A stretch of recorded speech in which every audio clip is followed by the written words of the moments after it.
जय श्री कृष्णा। राधे राधे। भक्त जनों, आज आप श्रवण करेंगे अगहन मास प्रदोष व्रत कथा।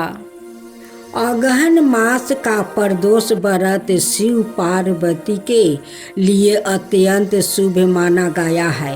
कहते हैं कि इस व्रत को करने से जीवन के सभी कष्ट दूर होते हैं, मन की इच्छाएं पूरी होती है और परिवार में सुख समृद्धि बढ़ती है। अगहन के शीतल परिवर्तन में जब संध्या का समय आता है तब शिव पार्वती का दिव्य योग प्रकट होता है और यही समय प्रदोष कहलाता है। प्राचीन समय में कैलाश देश में धर्मवीर नाम का एक राजा रहता था। राजा बड़ा ही अन्याय प्रिय, दयालु और शिव भक्त था, परंतु उसके जीवन में एक कष्ट था। उसके राज्य में लगातार सूखा पड़ा रहता था, फसल नष्ट हो गई थी, जनता परेशान थी और राजा अपने राज्य की पीड़ा से गहराई से दुखी था। राजा रोज शिव जी की पूजा करता, लेकिन मन में चिंता बनी रहती। हे प्रभु, मेरी प्रजा दुखी है, मैं क्या करूं? एक दिन उसी अगहन मास के प्रदोष के दिन राजा जंगल में तपस्या करने गया। जंगल शांत था, चारों ओर सर्द हवा बह रही थी। राजा शिव का स्मरण करते हुए पेड़ के नीचे बैठ गया। उसी समय वहाँ एक दिव्या भेषधारी वृद्धा योगी प्रकट हुआ। उनके मुख पर तेज था और आँखों में करुणा। योगी बोले, राजन, तुम चिंता क्यों कर रहे हो?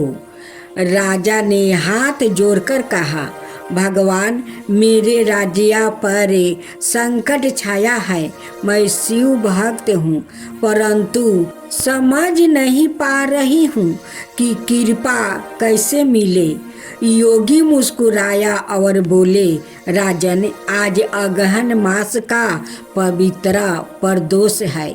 यदि तुम सच्चे मन से प्रदोष व्रत राख कर भगवान शिव की आराधना करो तो अपने ही नहीं पूरे राज्य का कष्टों का नाश देखोगे। राजा ने श्रद्धा से पूछा, हे गुरुदेव, इस व्रत में क्या करना चाहिए? योगी ने समझाया, संध्या काल में शिवलिंग पर चंद्रामृत से अभिषेक करो, बेलपत्र अर्पित करो, दीप जलाओ और ओम नमः शिवाय का जाप करो।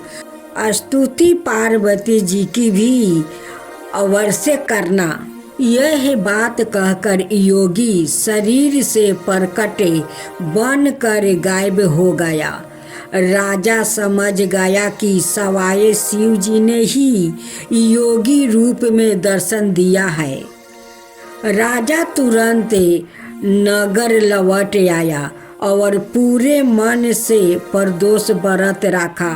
संध्या होते ही राजमहल के प्रांगण में शिवलिंग को स्थापित कर विधि विधान से पूजा की।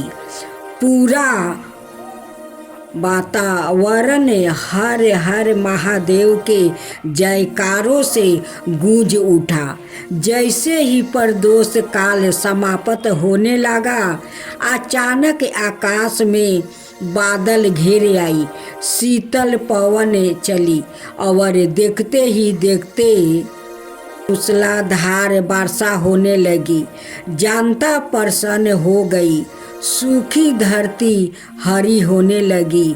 कुछ ही दिनों में राज्य में भरपूर अन्न पैदा होने लगा। सभी दिशाओं में सुख फैल गया। राजा ने शिव जी का धन्यवाद कहते हुए कहा, हे नाथ, आपके प्रदोष व्रत की महिमा अपरंपार है। एक रात राजा को सपने में भगवान शिव और माता पार्वती के दर्शन हुआ। शिव जी बोले, राजन, तुमने श्रद्धा से प्रदोष व्रत किया है, इसलिए आज से तुम्हारे राज्य में सुख संपत्ति कभी कम नहीं होगी। जो भी अगहन प्रदोष व्रत को सच्चे मन से करेगा, उसके जीवन से पाप, रोग और दुख दूर होगा और पारिवारिक क्लेश शांत होगा। राजा भाव विभोर हो गया। उसने उस दिन से अगहन प्रदोष व्रत को पूरे राज्य में प्रचलित कर दिया। घर घर लोग प्रदोष का व्रत करने लगा और शिव पार्वती की कृपा से हर घर में समृद्धि आ गई। अब का फल। अगहन प्रदोष व्रत के प्रभाव से कष्ट दूर होते हैं, संतान सुख मिलता है, जीवन में शांति आती है, आर्थिक स्थिति सुधरती है, मनोकामना पूर्ण होती है। भगवान शिव के साथ माता पार्वती की कृपा भी प्राप्ति होती है और अंत में यह वचन कहा जाता है, जो भक्त अगहन मास के प्रदोष की यह पावन कथा श्रवण करता है या सुनता है, उसे भगवान शिव के दरबार से कभी खाली हाथ नहीं लौटना पड़ता है। प्राचीन काल में एक गरीब पुजारी हुआ करता था। उस पुजारी की मृत्यु के बाद उसकी विधवा पत्नी अपने भरण पोषण के लिए पुत्र को साथ लेकर भीख मांगती हुई शाम तक घर वापस आती थी। एक दिन उसकी मुलाकात विदर्भ देश के राजकुमार से हुई, जो कि अपने पिता की मृत्यु के बाद दर दर भटकने लगा था। उसकी यह हालत पुजारी की पत्नी से देखी नहीं गई। वह उस राजकुमार को अपने साथ अपने घर ले आई और पुत्र जैसे रखने लगी। एक दिन पुजारी की पत्नी अपने साथ दोनों पुत्र को संडील ऋषि के आश्रम में ले गई।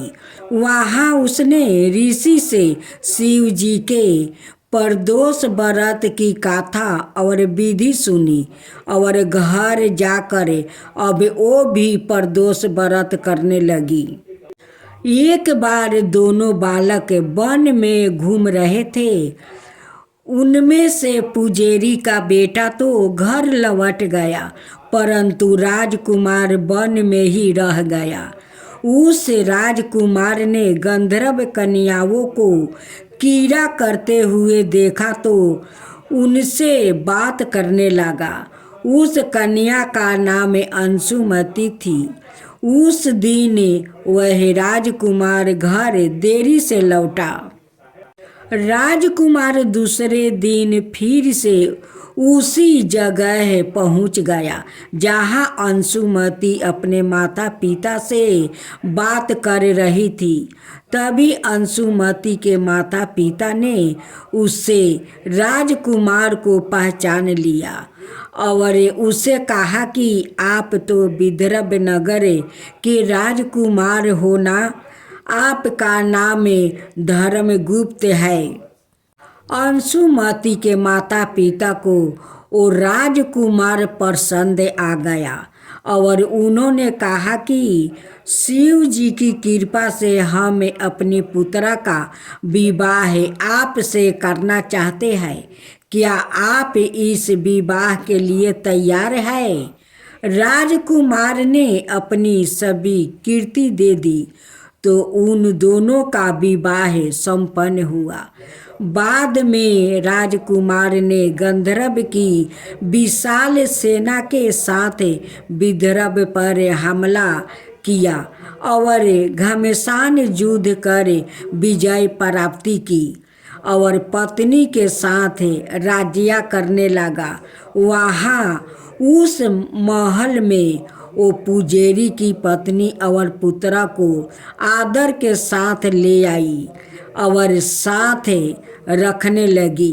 पुजारी की पत्नी और पुत्रा के सभी दुख और दरिद्रता वो दूर हो गई और वो सुख से अपना जीवन व्यतीत करने लगा।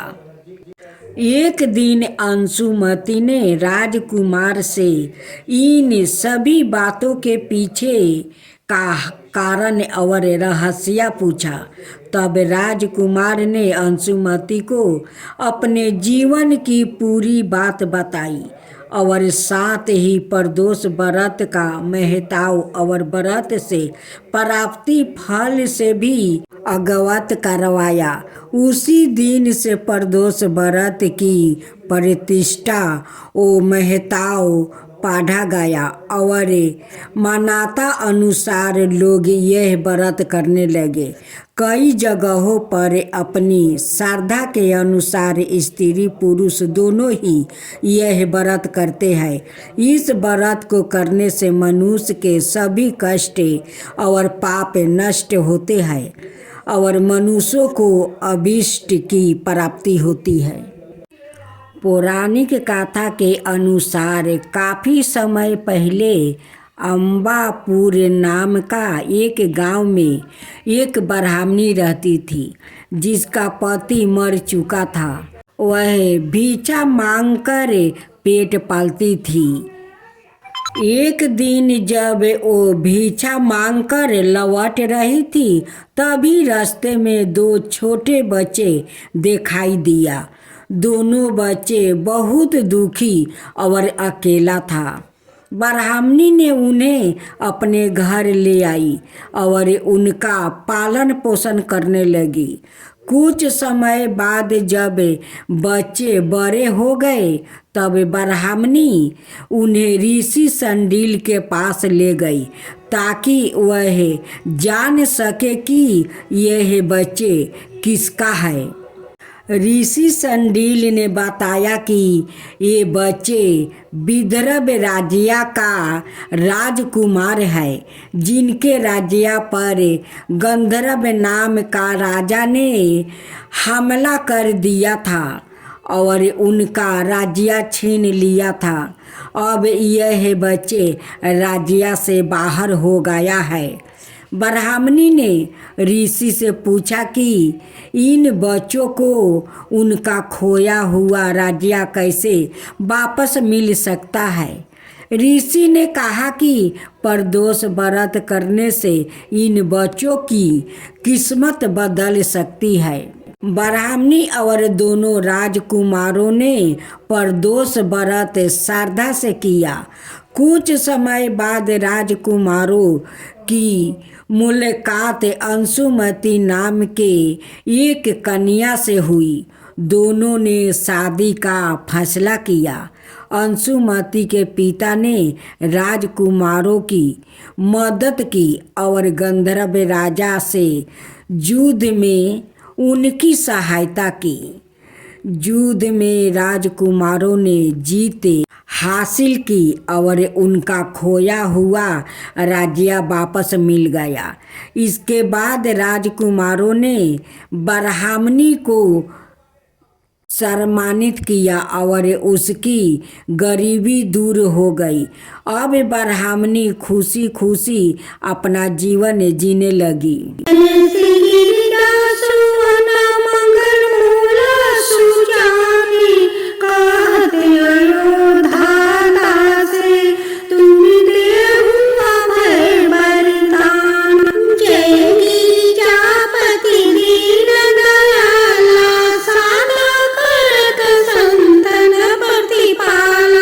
भारी चंद्रमा सोहतिनी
कहो अयोध्या सिया से तुम्हारी, जान सकल दुख हरहु हमारी। जय शिव ओमकारा, ओम जय शिव ओमकारा, ब्रह्मा विष्णु सदा शिव अर्धमिनी धारा। एकानन चतुरानन पंचानन राजे, हंसासन गरुड़ासन विषवाहन साजे। दो भुज चार चतुर्भुज दस भुज अति सोहे, त्रिगुण रूप निरखता त्रिभुवन जनि मोहे। ओम जय शिव ओमकारा, अक्षरमाला वनमाला रुद्रमाला धारी, चंदन मृगमद सोहे बाले शिशिधारी। ओम जय शिव ओमकारा, श्वेतांबर पीतांबर बागंबर अंगे, सनकादिक गरुणादिके भूतादिक संगे। करिके मध्यम कमंडलु चक्र त्रिशूलधरिता, जगि करता जगि भरता, जगि संहार करता। ओम जय शिव ओमकारा, ब्रह्मा विष्णु सदा शिव जानते अविवेका। प्राण बचर में मध्य में यह तीनों एका।